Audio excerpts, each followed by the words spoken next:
Harry's Wife, Part 101.87. She's going nuclear.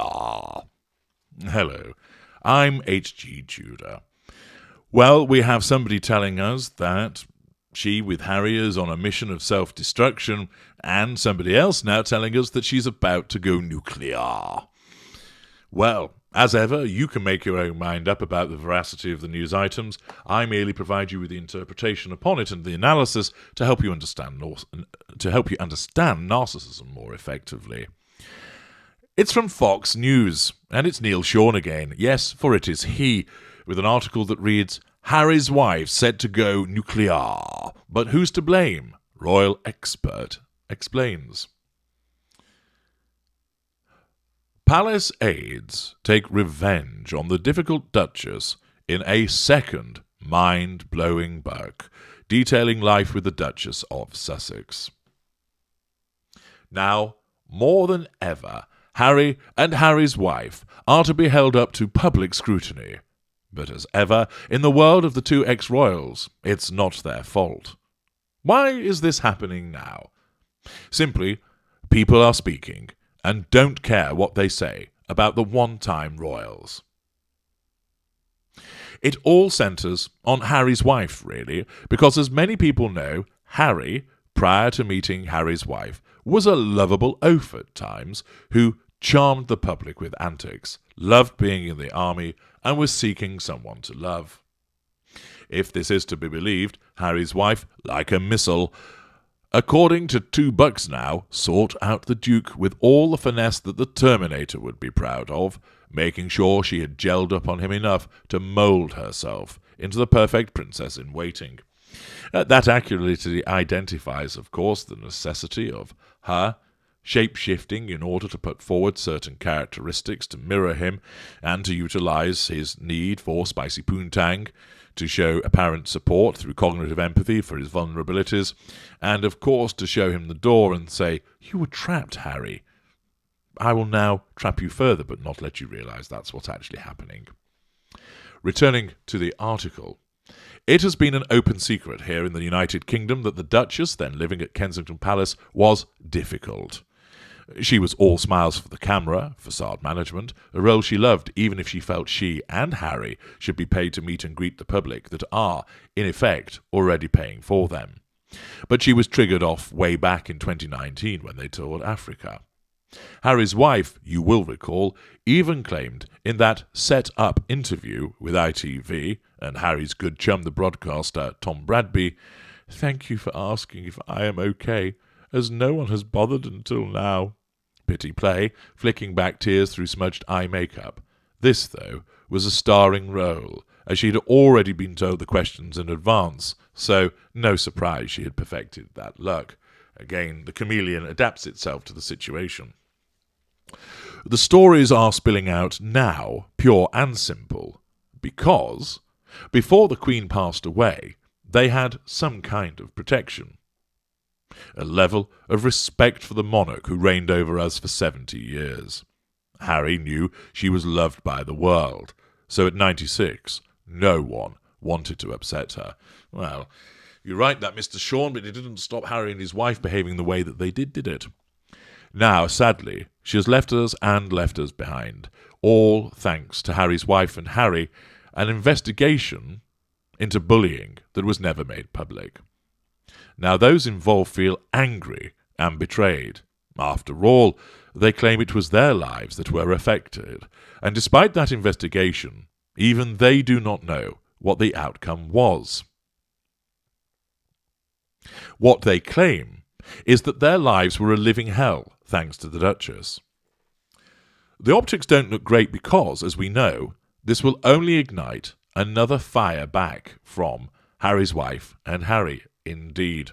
These repeated threats to control that are coming out as a consequence of Valentine Lowe's bug are challenge fuel. She's being spoken about, so that's all good, but they're repeated criticisms from the staff, and it's solid and dependable evidence that's being repeated, not only in terms of the nature of the allegations, but also the fact that it's being picked up and run with by media around the world. So it's a double whammy. The disclosures of themselves and the fact that they're being given such credence by so much airtime and newspaper columns, inch time.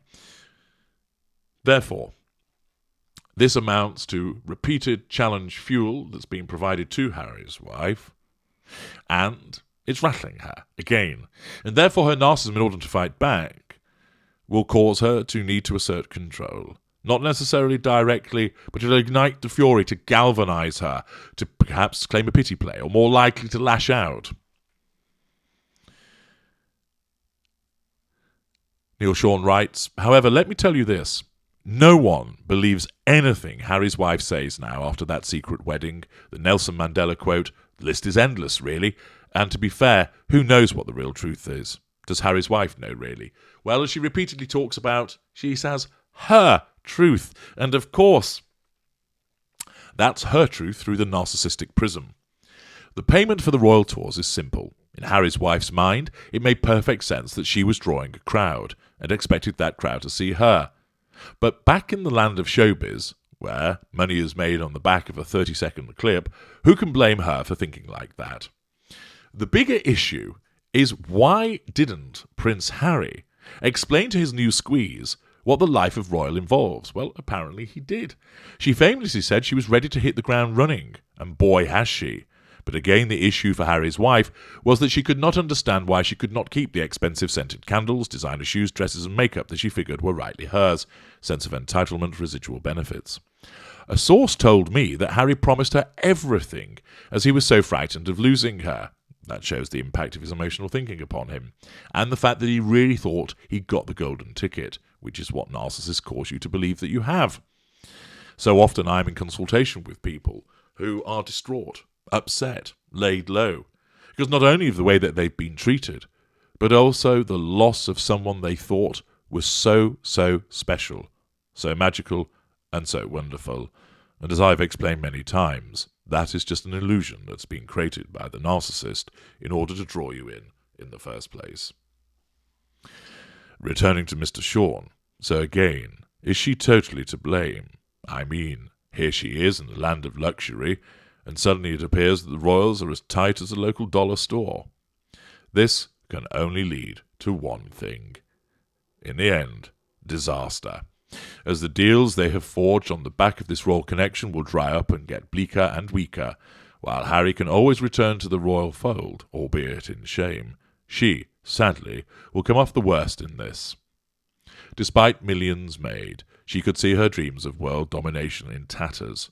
What a mess they have both weaved to get to this place. And yet there is more to come, trust me. Well, invariably there is, because the behaviour of the narcissist is such that it creates so many problems for people that there is a wealth of material out there yet to be provided, disclosed, however you want to describe it. And of course, in the circumstances, there are many people who have yet to have their say about her. There are many people who have perhaps been so far dissuaded from coming out with something. And that's why Mr. Sean hints at there being yet more to be revealed. I'm not quite sure where he gets the nuclear from. It doesn't really appear that he's demonstrating anything in that regard, but there we are. The fact is, she will have to fight back. It might not necessarily be that she goes nuclear with everybody around her, but more likely is to utilise pity plays, is to use the continued PR puff pieces, and to try and pick off the allegations one by one. But all of this is something that weighs down on her, the repeated threats, and it's getting worse for her. The downward spiral increases, as I've explained, because more and more people are seeing through her. Whenever I read the below-the-line comments, you can see that once upon a time they would be perhaps permeated by some of the sugars fighting her cause. They're still knocking around, of course they are, but they're not as prevalent as they once were. Could it be that the bots that some of them are no longer being paid because the money's running out? Might it be that the human sugars, who only did it because they were being paid, are no longer doing it because they're not being paid? Could it be that some people have had a change of heart and have thought, actually, I'm seeing more and more that she is deluded and some of the things that people were saying actually are accurate. I'm no longer backing her.